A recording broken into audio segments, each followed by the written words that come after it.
చూపించాం sir.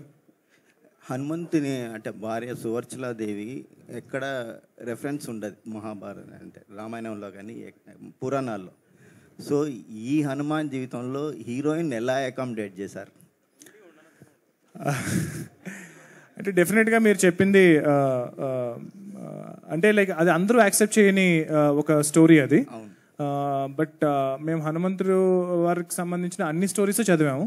So అందులో drama create చేయడానికి సినిమాకి సంబంధించిన ఇది పాసిబిలిటీ ఏదైతే ఉందో అవన్నీ తీసుకున్నాము. అండ్ చాలా మంచి పాయింట్ మీరు రైజ్ చేశారు. హీరోయిన్ పేరు కూడా మీనాక్షి ఈ సినిమాలో. సో మీనాక్షి సువర్చల ఏంటి కనెక్షన్ అనేది మీరు సినిమా చూస్తే తెలుస్తుంది. కానీ రామాయణంలో ఎక్కడ సువర్చలాదేవి రెఫరెన్స్ ఎక్కడ కనిపించదు. కరెక్ట్. సో మీ హీరోయిన్కి అంటే ఏ రెఫరెన్స్ తీసుకొని చేశారు?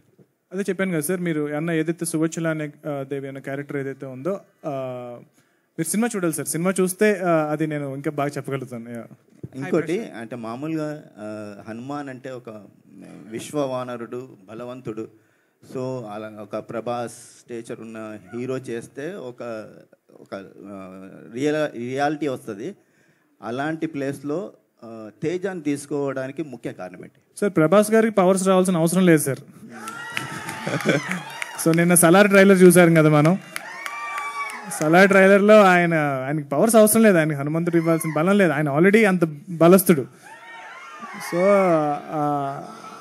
సో తేజ హనుమంతుల వారి రోల్ ప్లే చేయట్లేదండి. ఒక నార్మల్ మీలాగా నాలాగా అంటే మీకన్నా కొంచెం సన్నగా ఉన్నాడు, బట్ చాలా ఒక ఫ్రేల్ అంటే ఒక పవర్ లేని ఒక మనందరిలాగా రిప్రజెంట్ చేసే ఒక క్యారెక్టర్. ఇప్పుడు మెయిన్గా సినిమా థీమ్ ఏంటి అంటే కనుక ఒక ధర్మం కోసం, ఒక రైటియస్నెస్ కోసం ఎవరైతే ఫైట్ చేస్తారో వాళ్ళకి ఎప్పుడు హనుమంతుడు వెనకాల ఉంటాడు అన్నది main theme of the film sir. So అలా తేజ వెనక ఎలా హనుమంతుడు ఉన్నారు, సో మీరు కూడా అందరూ ఆడియన్స్ ఎలాగైతే ధర్మం కోసం ఫైట్ చేస్తే మీ వెనకాల కూడా హనుమంతుడు ఉంటారు అన్నది మెయిన్ సినిమా థీమ్ సార్. కానీ మన పురాణాలను బేస్ చేసుకొని సినిమా తీసినప్పుడు ఎన్టీఆర్ నుంచి మొన్న రాఘవేంద్రరావు వరకు కూడా చాలా నిష్ఠతో చేశారు. Correct sir. మీరు ఈ సినిమాలో ఎలాంటి భక్తి నిష్ఠ ఎలాంటి పాటించారండి?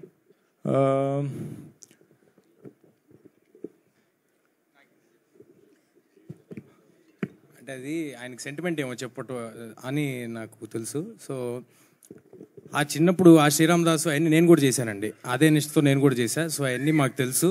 అలా అంతే జాగ్రత్తగా ఈ సినిమా కూడా చేసాము. అట్లా అన్నిటికంటే ముందు మా సినిమా పట్ల డెడికేషన్, హార్డ్ వర్క్ ముందు నిలబడిందండి. సో మీరు ఇక్కడ చూస్తే స్టేజ్ మీద హనుమంతుల వారి విగ్రహం ఉంటే మేము చెప్పులు కూడా వేసుకోకుండా వచ్చాము. సో అలాగే చేసామండి, అంతే జాగ్రత్తగా చేసాం సార్. హాయ్ ప్రశాంత్.